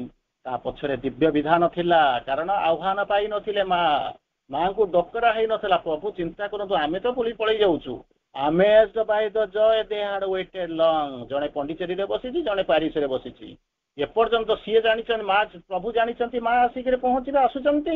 ମା ମଧ୍ୟ ଜାଣିଛନ୍ତି, ମୁଁ ଏ ଫଟୋ ଚିତ୍ର ଅଙ୍କି ଦଉଛନ୍ତି, କହୁଛନ୍ତି ଏଇ ହଉଛନ୍ତି ମୋର କୃଷ୍ଣ, ଦେଖା ହେବେ, ମୁଁ ତାଙ୍କ ପାଇଁ ଅପେକ୍ଷା କରୁଛି। କିନ୍ତୁ ଆସୁନାହାନ୍ତି। ଗୋଟେ ବିରାଟ ଗଲ୍ଫ ଅଛି, ଯୋଉ ବିରୋଧୀ ଶକ୍ତି ତାଙ୍କୁ ଅଟକେଇକି ରଖିଛନ୍ତି। କେତେବେଳେ ଆସିକିରି ପହଞ୍ଚିଲେ ନା Amazed by the joy। ସେଇ ଯୋଉ ଆନନ୍ଦ, ସେଇ ଯୋଉ କଲଟା ଯେତେବେଳେ ଆସିକିରି ପହଞ୍ଚିଲା, ସେତେବେଳେ ମା କହିଲେ ଆଉ ରହିପାରିବେ ନାହିଁ, ମୁଁ ବାଟ ଚାଲିଲି। ଏଇ ଜିନିଷଟା କରିବା ପାଇଁ ଆପଣ ଆସିଛନ୍ତି। ଆତ୍ମାର ଭିଜନରେ ରହିବା ଦରକାର। ତାର ଆଉ ଟିକେ ଆଗକୁ ଯିବା। ମା କହୁଛନ୍ତି, ମତେ ବଡ ଆଶ୍ଚର୍ଯ୍ୟ ବୋଧ ହଉଛି ଯେ ମୁଁ ତତେ ଏପରି କଣ ହଉଛି ସମ୍ବୋଧନ କରି କଥା କହୁଛି, ଯେହେତୁ ତୁ ମୋ ମଧ୍ୟରେ ବାସ କରୁଛୁ, ଚିନ୍ତା କରୁ ଏବଂ ପ୍ରେମ କରୁ। ଭଗବାନଙ୍କୁ ମା କହୁଛନ୍ତି ତୁ। ଅବଶ୍ୟ ସୁପ୍ରିମ ଲେବୁଲରେ ଆମର କିଛି ଏଥିରେ କହିବାର ନାହିଁ। ଆମର ମନଟା ବହୁତ ସଂକ୍ଷିପ୍ତ। ଆମେ ଭଗବାନଙ୍କ ସିଏ ମାନେ କଥାବାର୍ତ୍ତା ହେବେ, ଆମେ ତାକୁ କେମିତି କଣ ଜାଣିବା, ଆମର ଏସବୁ ଜିନିଷ ନାହିଁ। କିନ୍ତୁ ମା କହୁଛନ୍ତି, ଜାକି ଜୁକି ହେଇକିରି କହୁଛନ୍ତି, ଟିକେ କମ୍ପ୍ରେସ ହେଇକିରି ଗୋଟେ ଷ୍ଟେପ୍ ବିହାଇଣ୍ଡ, ଯେମିତି କହୁଛନ୍ତି, କେମିତି କହୁଛନ୍ତି ମୁଁ ଜାଣିନି, କିନ୍ତୁ ଆପଣ ଯେମିତି ବୁଝିବେ। କଣ ହେଲା ଆଶ୍ଚର୍ଯ୍ୟର କଥା? ଏଇ ଯୋଉ ଆଶ୍ଚର୍ଯ୍ୟର କଥା ହଉଛି କଣ, ବଡ ଆଶ୍ଚର୍ଯ୍ୟ ବୋଧ ହଉଛି ଯେ ମୁଁ ତତେ ସମ୍ବୋଧନ କରିକିରି କଥା କହୁଛି। ଯୋଉ ସମ୍ବୋଧନ କହୁଛି, ଯେହେତୁ ତୁ ମୋ ମଧ୍ୟରେ ବାସ କରୁ, ଚିନ୍ତା କରୁ ଏବଂ ପ୍ରେମ କରୁ। ମୋରି ଭିତରେ ବାସ କରୁଛୁ, ମୋରି ଭିତରେ ଚିନ୍ତା କରୁଛୁ, ମୋରି ଭିତରେ ରହିକିରି ପ୍ରେମ କରୁଛୁ, ମତେ ହିଁ ଭଲ ପାଉଛୁ। ସେଇଥିପାଇଁ ମୁଁ ତତେ ପ୍ରୟୋଗ କରୁଛି, ତତେ ମୋ ପ୍ରତି ଏଇଭଳିଆ ସମ୍ବୋଧନ ବ୍ୟବହାର କରୁଛି। ଚିନ୍ତା କରି ଦେଖନ୍ତୁ ମା ପ୍ରଭୁଙ୍କ ଭିତରେ ସମ୍ପର୍କ ହଉଛି କଣ। ତାର ଆଉ ଟିକେ ଆଗକୁ ଯିବା। କଣ କହିଲେ? ମା ଯେତେବେଳେ ଆସୁଛନ୍ତି, ଆପଣ ସେ ଷ୍ଟୋରି ତ ଜାଣିଥିବେ। କଣ ହେଇଛି ନା କୋଉଠି ଅଛନ୍ତି, କୋଉ ଡିରେକ୍ସନ ମାଙ୍କୁ ଜଣା ନାହିଁ। ଅବଶ୍ୟ ଇଏ ବି ମଧ୍ୟ ମୁଁ କହିପାରିବି ନାହିଁ ୟା ଭିତରେ, କାରଣ ସୁପ୍ରିମ ନିଜେ ଜାଣିନାହାନ୍ତି ସୁପ୍ରିମ କୋଉଠି ଅଛନ୍ତି। ଏକଥା କହିବାଟା ମୋ ପାଇଁ ଧୃଷ୍ଟତା ହବ। ସୁପ୍ରିମ ଜାଣିନାହାନ୍ତି ଯେ ସୁପ୍ରିମ କୋଉ ଜାଗାରେ ବାସ କରୁଛନ୍ତି। ଗୋଟେ ଲୋକକୁ ଯାଇକି ପଚାରୁଛନ୍ତି ଶ୍ରୀ ଅରବିନ୍ଦ କୋଉଠି ଅଛନ୍ତି। ସେ ଲୋକ ଶ୍ରୀ ଅରବିନ୍ଦଙ୍କ ଠିକଣା କହିଦଉଛି ବୋଲିକରି ତାକୁ ଯାଇକି ଦେଖା କରୁଛନ୍ତି ଏବଂ ତାକୁ ପ୍ରସ୍ପରି ଦେଖେଇ କରୁଛନ୍ତି। ଇଏ ହଉଛି ମାଙ୍କର ମହାନତା। ମୁଁ କହିବି ନାହିଁ ଯେ ଏଟା ସତ୍ୟ କେତେ, କହିବି ନାହିଁ, କାରଣ ମୁଁ ସେ ଶବ୍ଦ ୟୁଜ କରିବା ପାଇଁ ମୋ ପାଖରେ ସେ ଭାଷା ନାହିଁ। କିନ୍ତୁ ସୁପ୍ରିମଙ୍କ ପାଖରେ ସବୁ ଯାକ ସମୁଜ୍ଜଳ ଦେଖାଯାଏ। କାହିଁକି? ମୁଁ ଆପଣଙ୍କୁ ଗୋଟେ ଏକ୍ଜାମ୍ପଲ ଦଉଛି। ଆପଣ ଅନେକ ଜନ୍ମ ନେଇକରି ଆସିଲେଣି, ଏଠି ଯେତେବେଳେ ଜନ୍ମ ନେଇକରି ଆସିକରି ପହଞ୍ଚିଲେ, ସେତେବେଳେ ଗୋଟେ ଜିନିଷ ହେଇଥିବ କଣ ନା, କେମିତି କଣ ଜନ୍ମ ହେଲା ନା, ଆମ ସୋଲଟା ଆସିକରି ପହଞ୍ଚିଲା, ସୋଲ ନେଇକରି ଆସି ପହଞ୍ଚିଲା। ତେଣୁ ମଣିଷର ଜନ୍ମ ଆଉ ଭଗବାନଙ୍କର ଜନ୍ମ ଭିତରେ ପାର୍ଥକ୍ୟ କଣ? କୋଉ ଆଟଟା ଟାଇମ ପାଇଁ ହବ, ଆଉ କଣ କରିବି, ତା ବୁଝେଇବି କେମିତି, କୁଆଡେ ଯିବି। ହଉ, ସେ ଶୁଣନ୍ତୁ। ତେଣୁ କଣ କହିଲେ, ଆମେ ଅନେକ ଜନ୍ମ ନେଇକରି ଆସିକି ପହଞ୍ଚିଛୁ। ଅନେକ ଜନ୍ମ ପରେ ଆମେ ଏ ମଣିଷ ଜନ୍ମରେ ଆସିକରି ପହଞ୍ଚିଛୁ। ଏପର୍ଯ୍ୟନ୍ତ ଆମେ ଆସିଛୁ, ନିଶ୍ଚିତ ଭାବରେ ଆମେ ଜନ୍ମ ହେଇଛୁ। ଆଚ୍ଛା, ଆମ ଜନ୍ମ ହଉଛି କଣ ନା ଗଣି ହବ, କୋଉଠି 50, 100, 500, 1000 ଏମିତି ଜନ୍ମ ନେଇଥିବ। କିନ୍ତୁ ସୁପ୍ରିମଙ୍କ ଜନ୍ମ ଯେକୁ ଲେଖୁଛନ୍ତି, ଶ୍ରୀ ଅରବିନ୍ଦ କହୁଛନ୍ତି, body is summed the drips of numberless births. Numberless ମାନେ ଗଣି ପାରିବେ ନାହିଁ। ଅନନ୍ତ କୋଟି ଜନ୍ମ, କେତେ କୋଟି ଗଣି ପାରିବେ, ବିଲିୟନ ଗଣି ପାରିବେ, ଟ୍ରିଲିୟନ ଗଣି ପାରିବେ, ସବୁ ଗଣି ପାରିବେ। କିନ୍ତୁ ନମ୍ବରଲେସ୍ ବାର୍ସ ମାନେ ତାର ଗଣା ନେଇଗଲାନି। ସେତିକି ଜନ୍ମ ନେଇକରି ସେମାନେ ଆସିଛନ୍ତି। Body is summed the drips of numberless births ନେଇକରି ସେ କଣ କରୁଛନ୍ତି, ଏଠାରେ ଆସିକରି ପହଞ୍ଚିଛନ୍ତି। ତେଣୁ ଯେତେବେଳେ ମଣିଷ ଜନ୍ମ ଭାବରେ ଆସିକରି ପହଞ୍ଚିଲେ, ତେଣୁ ସେ କଣ କଲେ ନା, ଯେତେବେଳେ ତେଣୁ ତାଙ୍କୁ ଆମେ ମନରେ କରିପାରିବାନି। ସେ ଯେତେବେଳେ ଆସିକରି ପହଞ୍ଚୁଛନ୍ତି, ସେତେବେଳେ ଗୋଟେ ଆଶ୍ଚର୍ଯ୍ୟ ହଉଛି। ମା କହୁଛନ୍ତି କୋଉ ଡିରେକ୍ସନରେ ମୁଁ ଯାଉଛି ମୁଁ କଳ୍ପନା କରିପାରୁନି ଏବଂ କହିପାରୁନି। କିନ୍ତୁ ସମୟ ସରିବ, ମୁଁ କାଳେ ଭୁଲିଯିବି, କଣ କରିବି, କେବଳ ଦୁଇଟା ଗୋଟେ କଥା କହିଦଉଛି। ହଷ୍ଟାଇଲ ଉପରେ ଗୋଟେ କଥା କହିଦଉଛି। ମା ଗୋଟେ ସମୟରେ ଦେଖୁଥିଲେ ଅବଶ୍ୟ ଶ୍ରୀ ଅରବିନ୍ଦଙ୍କ ଡିପାର୍ଚର ପରେ ତାକୁ ଗୋଟେ ଦେଖୁଥିଲେ ଯେ ଶ୍ରୀ ଅରବିନ୍ଦ ପ୍ରତିଦିନ ତାଙ୍କୁ ଆସିକରି ଭିଜନରେ ଦେଖା ଦଉଛନ୍ତି। ମା ଦେଖନ୍ତି, ଖୁସି ହୁଅନ୍ତି। ଗୋଟେ ଦିନ ମା ବସିକରି କଣ ତାଙ୍କର ପାଇଁ ଗୋଟେ ଷ୍ଟ୍ରାଇକ୍ କଲା, କାରଣ କହିଛି ପ୍ରଥମରୁ ସୁପ୍ରିମଙ୍କ ଉପରେ ଆମେ କମେଣ୍ଟ ଦେଇପାରିବାନି। ସେ କଣ କଲେ, ସେ ଭାବିଲେ ଯେ ଶ୍ରୀ ଅରବିନ୍ଦ ନା ଆଉ କିଏ, ସେ କାହିଁକି କେଜାଣି ତାଙ୍କୁ ଗୋଟେ ଆସିକରି ପହଞ୍ଚୁଛି, କିଛି ପ୍ରେସର ପକଉଛି, କିଛି କହୁଛି, କାହିଁକି। ଦିନେ କଣ କଲେ, ପରୀକ୍ଷା କରିବା ପାଇଁ ଶ୍ରୀ ଅରବିନ୍ଦଙ୍କୁ ସେ ଯୋଉ ଭିଜନରେ ଆସୁଥିଲେ ତାଙ୍କୁ ଦେଖି ସାରିଲା ପରେ ଦେଖିଲେ ଯେ ମାଙ୍କର ଡାଉଟ ହଉଛି, ସେ ଯୋଉ ଶ୍ରୀ ଅରବିନ୍ଦଙ୍କ ରୂପରେ ଯିଏ ଆସିକି ପହଞ୍ଚିଲେ ତାଙ୍କ ଗୋଡଟା ହଉଛି ବଙ୍କା। ସେ ଡାଉଟ କଲେ ଏଟା ଶ୍ରୀ ଅରବିନ୍ଦ ନୁହନ୍ତି, ଇଏ ହଉଛି କୌଣସି ହଷ୍ଟାଇଲ ଫୋର୍ସ ଆସିଛନ୍ତି ଶ୍ରୀ ଅରବିନ୍ଦଙ୍କ ରୂପରେ। ସାଙ୍ଗେ ସାଙ୍ଗେ କହିଲେ, ମୁଁ ଜାଣି ସାରିଲିଣି ତୁ ଗୋଟେ ହଷ୍ଟାଇଲ, ତୁମେ ଶ୍ରୀ ଅରବିନ୍ଦ ନୁହଁ, ତମେ ଆଉ ଗୋଟେ ହଷ୍ଟାଇଲ ଫୋର୍ସ। ଏତିକି ବେଳେ ସିଏ ଯେତେବେଳେ ଧରା ପଡିଗଲା, ସେ କଣ ଛାଡିବ କି, ସେ ଯୋଉ କାମ କରିଛି ସେ ରହିବନି। ତେଣୁ ମାଙ୍କ ଉପରେ ଅନେକ ପ୍ରେସର ପକେଇଲା। ତେଣୁ ମା ଯେତେବେଳେ ମାନିବି ନାହିଁ, एमिति प्रेसर पकेइला जे हॉस्टल एमिति प्रेसर हैला जो आपण माने जानि चंती तांकर फिजिकल ट्रांसफॉर्मेशन आपले मां कर देह जो खराब होतला विभिन्न प्रकार रोग मां कहू ना दी एमिति किछि रोग नाही जहा को कि मु कोन करछि ना मो जीवन रे ताको मु एक्सपेरिमेंट करि नाही तेणु ता परे परे से रोग गुडा से मान को कौन से आश्रम से कौन करती विभिन्न डाक्तर को डका जाए औषध दि जाए माँ हसी हसी कहती तुम कौन भावुचे ये रोगटा मोर कौन फिजिकल डिफर्मेशन हुई कि यहाँ हूँ से हॉस्टाइल फोर्स काम तेणु से रोग रे जाए ना कौन औषध रे जाए ना तेणु हॉस्टाइल काम कौन करवा कथा ताकू आप जापर ना मुझे ये गोटाए जिन करी कौन कहते जिते मुझे आसिक पहुँचली आसिक पहुँचुची जो माँ समुद्र अच्छा पंडिचेरी रे जतबले केउ दिगरे पंडिचेरी ताहा मु जतबले जाने माँ कहते मुझे जाने से छाड़ू जहाँ फिजिकली लिखाई बापू से कहूँ जहाँ जो समुद्र पक्षर भाषमान होकर से कौन कहते दिग निर्णय जंत्र छड़ा केउ जंत्र जहाँ चली बुझी हुए ना जो कंपास नाविगेशन कंपास बोलिक से कह यही डायरेक्शन जी व्यतीत अन्य किसी जानवर संभावना ना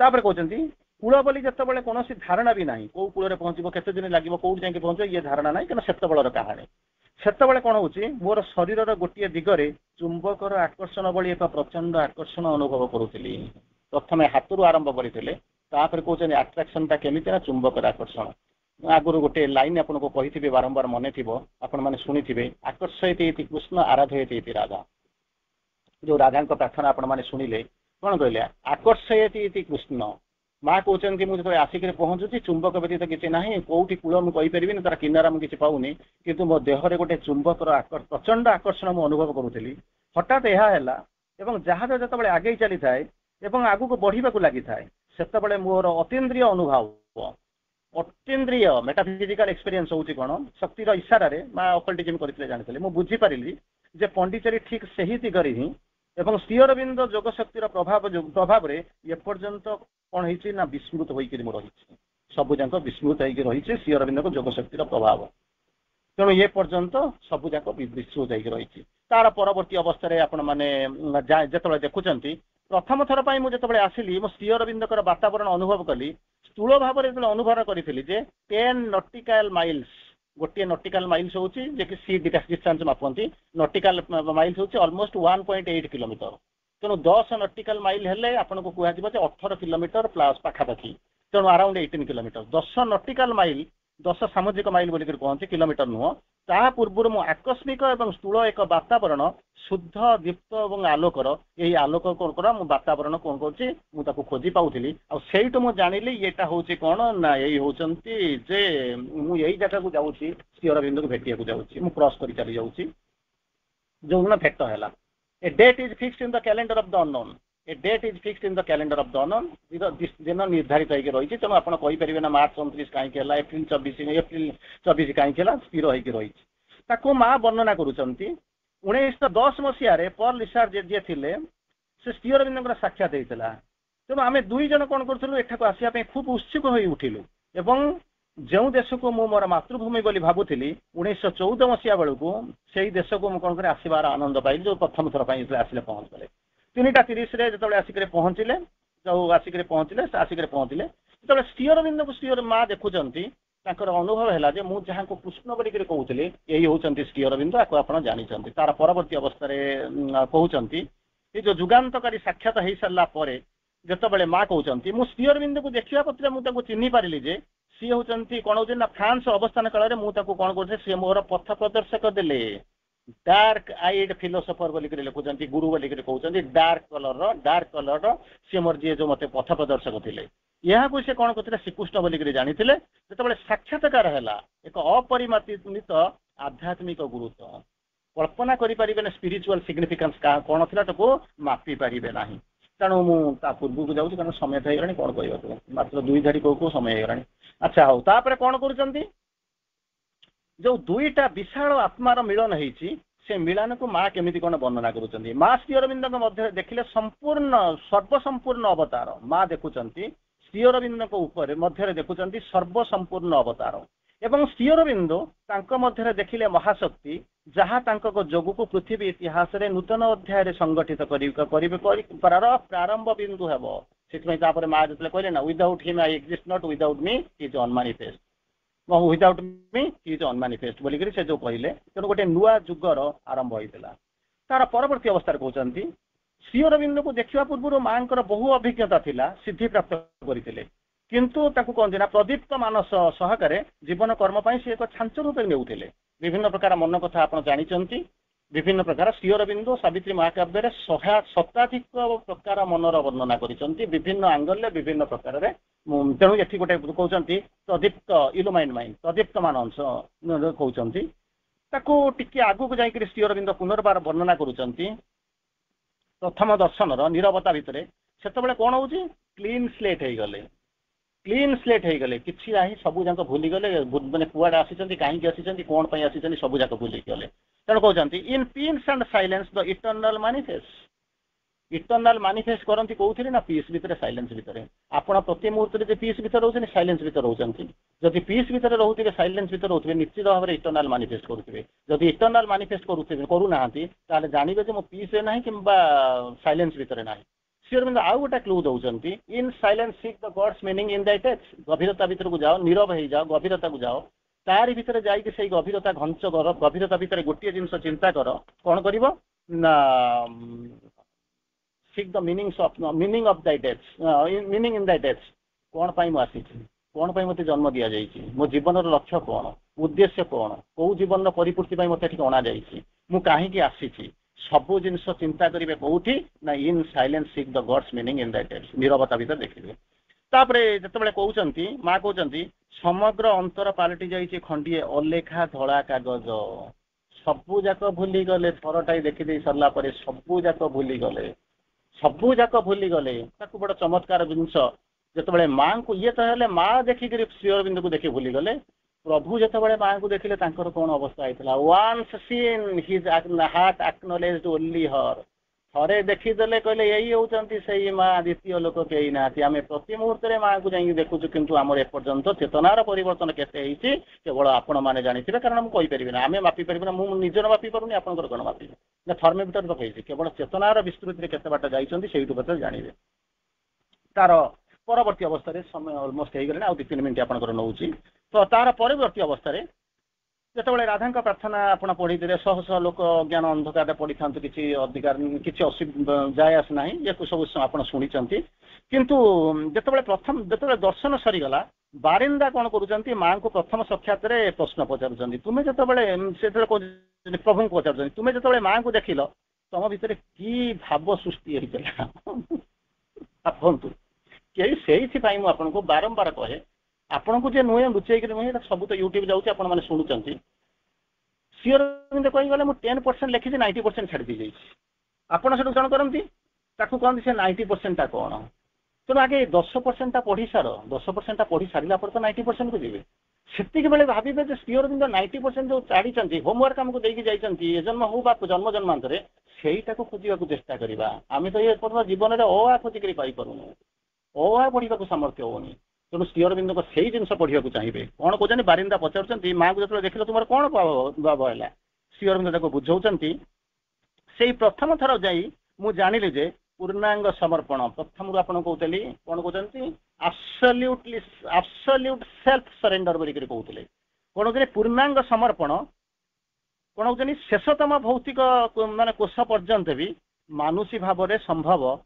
ମାନୁଷୀ ଭାବରେ ସେତେବେଳେ କଣ କହୁଛି, ପ୍ରଥମ ଥର ପାଇଁ ମୁଁ ଜାଣିଲି ଯେ ମା ଯୋଉ ସମର୍ପଣ କଲେ, ପୂର୍ଣ୍ଣାଙ୍ଗ ସମର୍ପଣ ଶେଷତମ ଭୌତିକ ମ୍ୟାଟେରିଆଲ ସେଲ୍ ପର୍ଯ୍ୟନ୍ତ ବି ମାନୁଷୀ ଭାବରେ ଏ ଜିନିଷ ସମ୍ଭବ, ଯୋଉଟା କି ମା କରିକିରି ଦେଖେଇ ଦେଇଗଲେ। ଯେତେବେଳେ ମା ଆସିଥିଲେ ଏବଂ ନତମସ୍ତକ ହେଇକରି ସେ ପୂର୍ଣ୍ଣାଙ୍ଗ ସମର୍ପଣରେ ଯେତେବେଳେ କ୍ରିୟାଶୀଳ କଲେ, ସେଇଆକୁ ଦେଖି ସାରିଲା ପରେ ଶ୍ରୀ ଅରବିନ୍ଦ କହୁଛନ୍ତି, ବର୍ଣ୍ଣନା କରୁଛନ୍ତି, here he first met on this uncertain earth. ପୃଥିବୀଟା ହଉଛି ଅନସର୍ଟନ, କିନ୍ତୁ ମା ଶ୍ରୀ ଅରବିନ୍ଦଙ୍କର ଯୋଉ ମଳ ମିଳନ ହେଇଥିଲା, ସିଏ ହଉଛି କଣ ନା, ସେଇଟା ଥିଲା ସର୍ଟନ। ପ୍ରଥମ ଥର ପାଇଁ ଯୋଉଟା ଦେଖା ହେଇଥିଲା ତାହା ହିଁ ହେଇଥିଲା ସତ୍ୟ। ତାର ପରବର୍ତ୍ତୀ ଅବସ୍ଥାରେ ଶ୍ରୀ ଅରବିନ୍ଦ ମା ତାକୁ ବିଭିନ୍ନ ପ୍ରକାର ବର୍ଣ୍ଣନା କରିଛନ୍ତି। ଗୋଟେ ଜାଗାରେ 33ରେ ଯୋଉ ସତ ଜୀବ ଯଦି ଅଜ୍ଞାନ ଗାଢତମ ଅଜ୍ଞାନ ଅନ୍ଧକାର ଭିତରେ ଥିବେ, ସେଥିରେ କିଛି ଯାଏସ ନାହିଁ।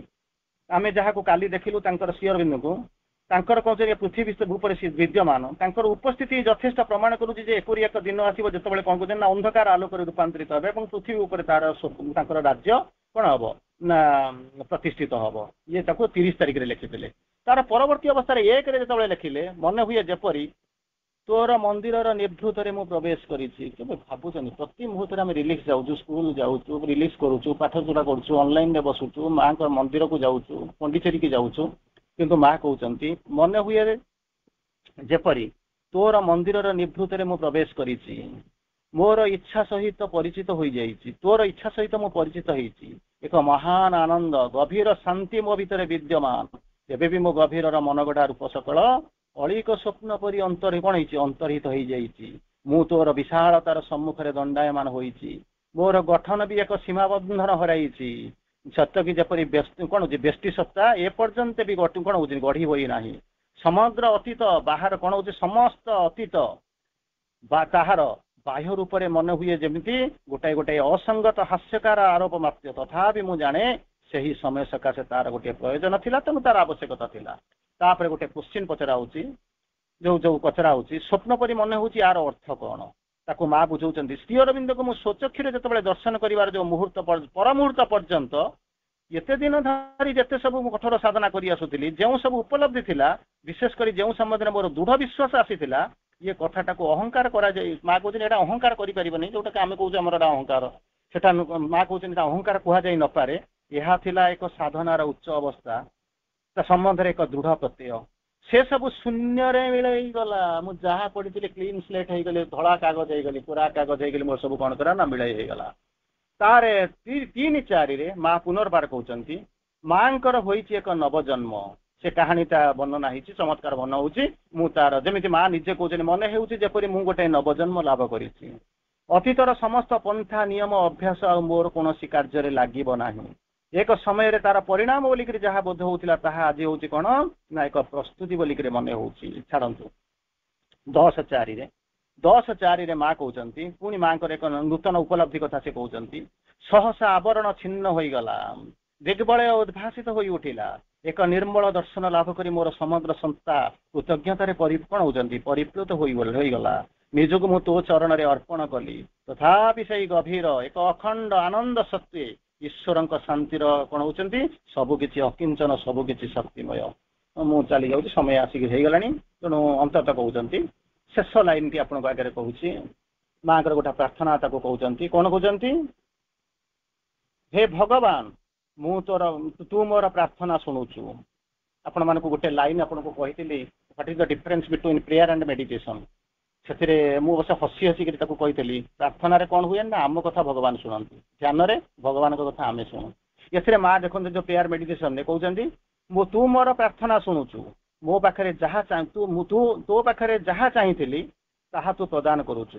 ମୋର ମୁଁଟା ଅନ୍ତର୍ହିତ ହେଇଛି, ବର୍ତ୍ତମାନ ତା ସ୍ଥାନରେ ଏ ସେବାରେ ଆସିଛି କଣ ନା ଅନୁଗତ ଯନ୍ତ୍ର। ଚିନ୍ତା କରି ଦେଖନ୍ତୁ ମୁଁ ସେ ଲେବୁଲକୁ ଆସିଲେଣି କି ନାହିଁ। ଯଦି ଆସିଥିବେ ତ ବହୁତ ଭଲ। ଇଟ୍ is a step but not the final thing. ଅନୁଗତ ଯନ୍ତ୍ର ତୋର ଅନୁଭୂତି କିରଣ ରାଜିକୁ ସଂହତ ଏବଂ ବିକଶିତ କରିବାର କେନ୍ଦ୍ର। ତୁ ମୋ ଜୀବନକୁ ଗ୍ରହଣ କରିଛୁ, ତୋର କଣ ହଉଛି ତୋର କରିଦେଇଛୁ ଏବଂ ତୋର ସଂକଳ୍ପ ଶକ୍ତି ତ ମିଳେଇ ଦେଇଛୁ। ତୁ ମୋ ପ୍ରେମକୁ ଗ୍ରହଣ କରି ତୋର ପ୍ରେମ ସଙ୍ଗେ ଏକହିତ କରିଦେଇଛୁ। ମୋ ଚିନ୍ତାକୁ ଗ୍ରହଣ କରି ତା ସ୍ଥାନରେ ସ୍ଥାପନ କରି ରଖିଛୁ ଏକ ପୂର୍ଣ୍ଣ ଚେତନା। ଚିନ୍ତା କରି ଦେଖିଲେ ଏଇଭଳି ସ୍ତରକୁ ଆମେ ଆସିଲୁଣି ତ। ଏଇ ଯୋଉ ବିଜୟର ବାର୍ତ୍ତା ଦେଇ ଯାଇଛନ୍ତି ମା ଦର୍ଶନ ଦିବସରେ, ଏଇ ଯୋଉ ବାର୍ତ୍ତା ଆମ ଆଗରେ ଥୋଇ ଦେଇକରି ଗଲେ, ଏଇଭଳି ଯଦି ଆସିବ ବିଜୟ ପାଇଁ ଅନ୍ତତଃ ଲଢେଇ କରିବା ପାଇଁ ଆମେ ପ୍ରସ୍ତୁତ ହବୁ, ସଂଗ୍ରାମ କରିବା ପାଇଁ ପ୍ରସ୍ତୁତ ହବୁ। ବିଜୟ ତ ସିଏ ଆଣିକରି ଦେବେ। At the end of the victory war there is victory. ତେଣୁ ମା ଆମକୁ ତଥାପି ଡାକୁଛନ୍ତି, ଆମେ ପ୍ରସ୍ତୁତ ହେଇଛୁ କି ନାହିଁ କହିପାରିବୁ ନାହିଁ। ବାଣୀ ଆମ କାନରେ ବାଜିଛି କି ତାହା ନେଇ କହିପାରିବୁ ନାହିଁ। ବିଜୟ ପାଇଁ ଆମେ କେତେ ପ୍ରସ୍ତୁତ ହେଲେଣି ତାହା ମଧ୍ୟ ଆମ ପାଖରେ କିଛି ନିର୍ଦ୍ଦିଷ୍ଟ ଭାବରେ କିଛି ନାହିଁ। କିନ୍ତୁ ତଥାପି ମଧ୍ୟ ମା ଆପଣମାନଙ୍କୁ ଡାକନ୍ତି, ଆମମାନଙ୍କୁ ଡାକନ୍ତି, ବଡ଼ ଚମତ୍କାର ଭାବରେ ଡାକନ୍ତି। କଣ କହନ୍ତି? କମ୍ ଆଜ୍ ଏ ହିରୋ, ଗୋଟେ ହିରୋ ହେଇକରି ଆସ ନା। ମା ଯାଇପାରିବିନି, ମତେ ହିରୋ କଣ ମୁଁ ଜାଣିନି, କହିପାରିବିନି। ତାପରେ କହିଲେ ତା ନ ହେଇପାରିବ ଆଉ ଗୋଟେ କାମ କରୁନୁ ନା କଣ? କମ୍ ଆଜ୍ ଏ ୱାରିୟର, ଗୋଟେ ଯୁଦ୍ଧରେ ୱାରିୟର ହେଇକରି ଆ ନା, ତା ବି ମଧ୍ୟ କରିପାରିବ। ୱାରିୟର ମାନେ ଯୁଜୁତ୍ସୁ ହେଇକରି ଆ। ତାପରେ ମା କହୁଛନ୍ତି କମ୍ ଆଜ୍ ଏ ଯୋଗୀ, ଯଦି ହିରୋ ନ ହେଇପାରିବ ଆ, ନ ହେଇପାରିଲୁ ନାହିଁ, ଯଦି ୱାରିୟର ନ ହେଇପାରିଲୁ ନାହିଁ, ତାହେଲେ ଗୋଟେ କାମ କରୁନୁ, ଗୋଟେ ଯୋଗୀ ହେଇକରି ଆସୁନୁ ନା। ଯୋଗୀ ବି କରିପାରିବୁ ନା, ଯିଏ ଯୋଗ କରୁଥିବ ଯୋଗୀ ମଧ୍ୟ ହବା ପାଇଁ ମୋର ଯୋଗ୍ୟତା ନାହିଁ। ତାହେଲେ କଣ କରିବୁ? ମା କହୁଛନ୍ତି କମ୍ ଆଜ୍ ଏ ଚାଇଲ୍ଡ, ଗୋଟେ ପିଲାଟା ହେଇକି ଶିଶୁ ହେଇକି ତ ଅନ୍ତତଃ ମୋ ପାଖକୁ ଆ। ତେଣୁ ଅନ୍ତତଃ ଆଜି ଯୋଉ ଅବସ୍ଥା ଭିତରେ ଆମେ ଆସିକରି ରହିଛୁ, ମାଙ୍କ ପାଖକୁ ଆପଣ ହିରୋ ହେଇକରି ଯିବେ କି ୱାରିୟର ହେଇକରି ଯିବେ କି ଯୋଗୀ ହେଇକରି ଯିବେ, ଯଦି କିଛି ନ ହେଇପାରିବେ ଅନ୍ତତଃ ଶିଶୁଟିଏ ହେଇକରି ତ ଚାଲନ୍ତୁ। युद्ध धरवा सी जो अस्त्र धरेबे युद्ध करेंगे सी आमको आगू ने सी अंतत आज भली एक दिन में से गोटे प्रस्तुति तो प्रस्तुत हवा माँ को टे प्रार्थना करवा ताठू अधिक किसी करे। वंदे मातरम। धन्यवाद प्रणाम समस्त ठाकुर विदाय। Good night.